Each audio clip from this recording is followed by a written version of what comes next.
हर तिमाही दर तिमाही शानदार नतीजे देने वाली कंपनी आनंद राठी वेल्थ इस बार भी नतीजे बेहद दमदार आते हुए दिखे। जल्दी से मैं आपके सामने नतीजे रख दूं। कल आए थे बाजार बंद होने के बाद, आय में लगभग 28% की दमदार ग्रोथ आती दिखी है। टैक्स से पहले का मुनाफा पीबीटी 35% बढ़कर आया, 59 करोड़ के आसपास पहुंचता हुआ दिखा है। मुनाफा 23% बढ़कर 43 करोड़ पर, और एसेट अंडर मैनेजमेंट यहाँ पर 18% से ज़्यादा बढ़कर 39,000 करोड़ के आसपास पहुँचती हुई दिख रही है। ग्रुप चेयरमैन और फाउंडर आनंद राठी साहब हमारे साथ कार्यक्रम में हो चुके हैं शामिल।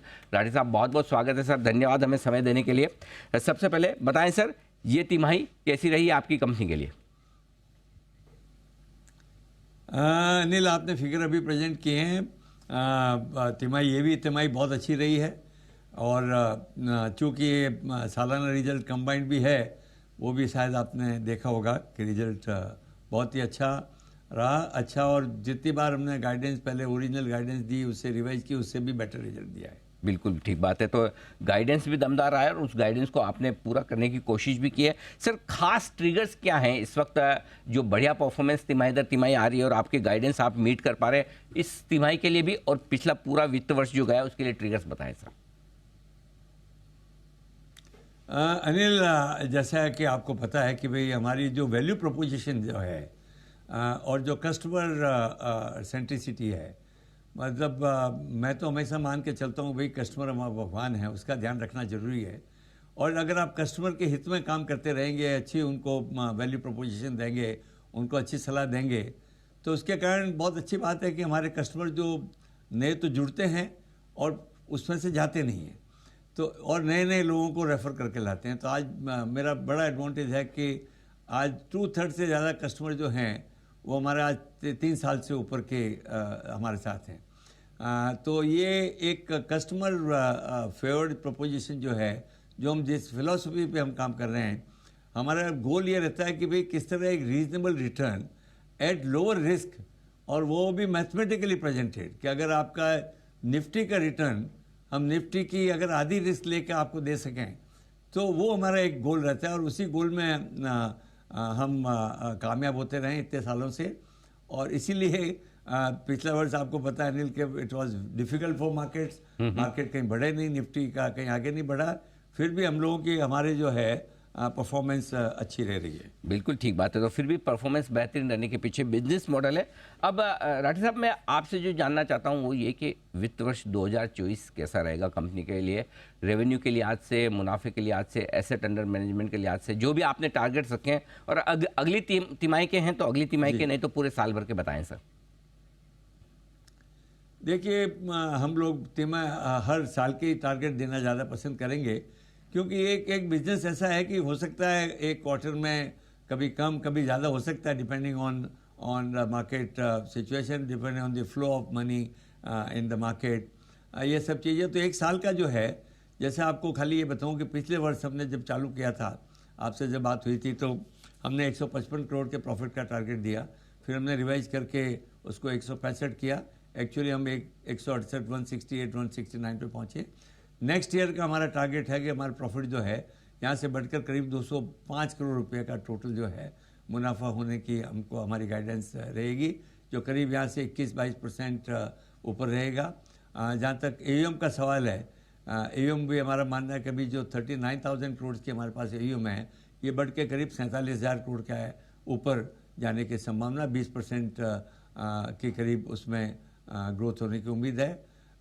जो रेवेन्यू है हमारी करीब जो 558 करोड़ इस बार रही है, उसमें हमें लगता है कि भाई 660 करोड़ के ऊपर रेवेन्यू जाएगी। तो सभी जगह जो है मतलब बढ़ने की अच्छी उम्मीद है। नॉर्मली हम टारगेट करते हैं कि भाई 20% कम से कम मुनाफे में बढ़ोतरी जरूर होनी चाहिए, और उसी हिसाब से हमने टारगेट उससे बढ़कर अगले साल के गाइडेंस भी हम दे रहे हैं, और हमने वो टारगेट लिए हैं। बिल्कुल परफेक्ट। अच्छा सर, हाल ही में 2 बड़े अपडेट हुए हैं बजट में भी और वैसे, कि एक तो डेट म्यूचुअल फंड पे जो टैक्सेशन बदला है, दूसरा मार्केट लिंक डिबेंचर्स पर भी जो टैक्सेशन बदला है, उसका क्या किस तरह का पॉजिटिव नेगेटिव असर आपके बिजनेस पर पड़ सकता है? देखिए, चूँकि मार्केट लिंक डिबेंचर एक वेरी वेल मतलब कॉमनली टॉक्ड है, नोन नहीं है लोगों को। हम लोग जो बना रहे थे उनको कहते थे मार्केट लिंक्ड हैं, परंतु हम उस कैटेगरी में नहीं आते, उस डेफिनेशन में जो एक्ट में है, क्योंकि जो डिबेंचर की एक क्वालिफिकेशन है कि भाई ये कैपिटल प्रोटेक्टेड होना चाहिए, मतलब उसमें पूंजी घटने की कोई संभावना नहीं होनी चाहिए। उस प्रोडक्ट को हम एक्चुअली कहते हैं डेट सिक्योरिटी या under the definition of 50AA। हमारा जो प्रोडक्ट है एक्चुअली उसमें नहीं आता, क्योंकि हमारे में रिस्क भी है। अगर मार्केट निफ्टी नीचे चला जाए, हो सकता है हमारे जो डिबेंचर हम करते हैं, इसको स्ट्रक्चर प्रोडक्ट कहते थे, तो उसमें लॉस भी हो सकता है, इसलिए हम उस कैटेगरी में नहीं आते। इसलिए हमारे कोई टैक्सेशन में कोई इफेक्ट नहीं हुआ, जो पहले के हिसाब से हमारा मानना है कि उसमें कोई इफेक्ट नहीं है। दूसरी जो आपने बताया डेट मार्केट में जो इफेक्ट आया, डेफिनेटली देखिए उसमें टैक्स का जो बढ़ने की जो आई है उसका फ़र्क पड़ेगा, पर उसका एक अच्छा असर ये हो सकता है, मेरा मानना है कि म्यूचुअल फंड्स वाले सब थोड़ा उसमें इनोवेशन लाएंगे, क्योंकि जो एक्ट आया उसमें यह है कि अगर आपका 35% से ज़्यादा अगर इक्विटी कंपोनेंट है फंड में, तो फिर भी आप जो है उसको you can get the old advantage of taxation, तो उसमें 50A में AA में नहीं आएगा। तो मुझे लगता है कि अब कई म्यूचुअल फंड जो हैं कोशिश करेंगे कि एक चाहे तो आर्बिट्राज टाइप फंड या इस तरह का हो, जहाँ डेट और इक्विटी का इस तरह का समावेश करें कि टैक्स में बढ़ने की गुंजाइश नहीं हो। ऐसे होने की उम्मीद है, परंतु हाँ, जो प्योर डेट फंड रहेंगे उसमें डेफिनेटली इफेक्ट टैक्स का आएगा। तो टू दैट एक्सटेंट उनकी थोड़ी जो है वो कम होगी, पर हम लोगों के लिए तो अगर डेट फंड कम अगर अट्रैक्टिव हैं तो naturally people will come to the equity markets more. So मेरा मानना है कि कोई उल्टा असर तो होने की कोई गुंजाइश नहीं है, पर हाँ, हो सकता है कुछ अच्छा ही इसका असर हो हमारे बिजनेस पे। चलिए, बहुत बढ़िया। तो बिजनेस और बढ़ने की उम्मीद है और वित्त वर्ष 2024 की शुरुआत भी अच्छे नोट पर हुई, और हम उम्मीद करते हैं सर ये फाइनेंशियल ईयर आपके लिए, आपकी कंपनी और आपके सभी क्लाइंट्स के लिए भी और निवेशकों के लिए भी बहुत बेहतरीन साबित हो। बहुत बहुत धन्यवाद सर, हमें समय देने के लिए और अपने नतीजों पर विस्तार से बातचीत करने के लिए। धन्यवाद अनिल, और आपके सब दर्शकों को नए वर्ष की शुभकामनाएं।